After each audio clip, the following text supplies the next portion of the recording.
Magandang araw mga sangkay, ito na naman ang inyong panaderong waray. Subali sa video na to ay share ko naman sa inyo yung paggawa natin ng simpleng tinapay. Ito po yung ating Choco German. Pero bago tayo magsimula ay pakilike at share itong ating video at pakisuportahan na rin po ng aking channel. Kung gusto mong matutunan kung paano ko ito ginawa ay panoorin mo lamang yung ating video simula hanggang dulo. Huwag kang basta-basta magpa-fast forward para masundan mo po ng maayos kung paano ko ito ginawa. So ayun, simulan na po natin. So bali yung ating unang titimplahin mga sangkay yung ating pang toppings. Balik kung tawagin po ito is streusel. Kailangan lang natin ng asukal, harina, at maglagay tayo ng powder milk. At ihanda na rin po natin yung ating margarine. So bali mix muna natin yung tatlong ingredients, yung ating powder milk, harina, at saka asukal. Mix lang natin ng bahagya bago natin ilagay yung ating margarine. Kaya ko po sinasabi sa inyo na huwag kayo basta-basta magpa-fast forward dahil po may mga step po na hindi nyo pwedeng ma-miss. Dahil kapag na-miss nyo po yun, ay malabo nyo pong magawa ang isang klase ng tinapay, lalong-lalo na po kung kayo ay baguhan. So ayun, bali nilagay na natin yung ating margarine at panoorin nyo na lamang po sa video kung paano natin ginawa itong ating streusel. So bali gagawin natin yan parang pulbos. Yan yung ilalagay natin pang balot sa ating tinapay, yung pang topping sa ating tinapay. So ganyan lamang po mga sangkay, kung sakaling nagawa nyo na parang pulbos ay pwede na po yan. At punta na tayo sa ating susunod na mamasahin, yung ating namang dough or ating tinapay. So bali kailangan lang natin ng asukal, asin, maglagay na rin tayo ng powder milk, at isunod natin vanilya. Kung wala kayong vanilya mga sangkay is okay lang. Food color naglagay tayo, pero kung wala rin kayong food color ay pwede rin po.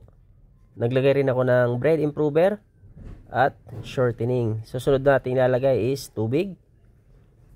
At haluin po muna natin yan. Bali tunawin natin ng maayos yung ating asukal at saka yung ating asin. Bago po kayo mag-mix ay double check nyo po yung mga ingredients na inyong nilagay kung sakto na po. At sunod natin inilagay is yung ating harina. Bread flour po yung ating ginamit dyan. At naglagay tayo ng pampalsa. Syempre wag nyo kakalimutan ng pampalsa dahil yan po yung nagpapalaki ng ating tinapay. Sunod natin gagawin is bubuuhin na natin itong ating masa. Gagamitan nga pala natin ito ng makina para mas mabilis natin mapakinis. Pero kung kayo po ay walang makina ay pwede nyo naman po itong masahin ng mano-mano proseso. Pero kung mapapansin nyo medyo matigas yan, hindi po yung kaya ng mano-mano. Kailangan po ninyong magdagdag ng tubig para mapakinis nyo po or mamasa nyo ng maayos ang inyong tinapay kung sakaling mano-mano proseso ang inyong gagawin. At ito na nga po, dinaanan natin sa makina para mas mabilis natin mapakinis itong ating masa. Mas maganda po meron tayong makina kung sakaling maramihan yung ating gawa nang sa ganoon ay hindi tayo mahirapan sa pagpapakinis ng ating mga masa. At dito nga po sa punto na to ay pagkatapos natin pakinisin ay cut na natin. Bali yung timbang nga pala dyan bawat putol ko is 30 grams. At kung kayo gagawa nito para pang merienda lang, dito sa part na to ng video na to ay kahit hindi nyo na po timbangin. Step naman natin is gagawa na tayo ng ating palaman, yung ating choco na palaman. So kailangan lang natin ng asukal. So naglagay tayo ng flavor choco syempre at original cocoa. Naglagay na rin tayo ng konting tubig at margarine. So bali mix lang natin lahat yan, yung ating mga ingredients na ating nilagay. Double check nyo mga sangkay mga ingredients, lalo na yung mga sukat na inyong nilalagay ha. At pagkatapos natin mamix, ilagay na natin yung ating harina. Soft flour po yung ating ginamit dyan na harina. So bali kung sakaling kayo ay gagawa nito, inuulit ko is double check nyo yung mga sukat ng mga ingredients. Dahil pag nagkamali po kayo sa mga sukat ng ingredients ay maaari pong hindi maging maganda ang kalalabasan ng inyong tinapay. So ayan, kinamay na po natin itong ating palaman para mas mabilis natin mabuo. Para magamit kagad natin dito sa ating, para malagay kagad natin dito sa ating dough. At dito naman sa part ng video na to ay ganito lamang ako magporma ng ating Choco German. Pero kung meron kayong ibang pamamaraan sa pagporma ng Choco German ay pwede nyo po yung gamitin. Hindi naman po magbabago ang lasa nitong ating Choco German. So ayan, ganyan lamang po kasimple tayo magporma ng ating Choco German. Sana po ay makatulong sa inyo ang video na to. Lalong-lalo na po sa mga unang gagawa pa lang or susubok pa lang sa paggawa ng tinapay or mga first timer pa lamang po. Sana po ay makatulong sa inyo yung mga video na ating ina-upload. At kung nagustuhan mo naman ang ating video ay huwag kalimutan mag-like at share ang ating video at pakisuportahan na rin po ng aking channel. At dito nga sa point na to mga sangkay, kapag naporma nyo na, isihiwa na natin yung ibabaw ng ating Choco German.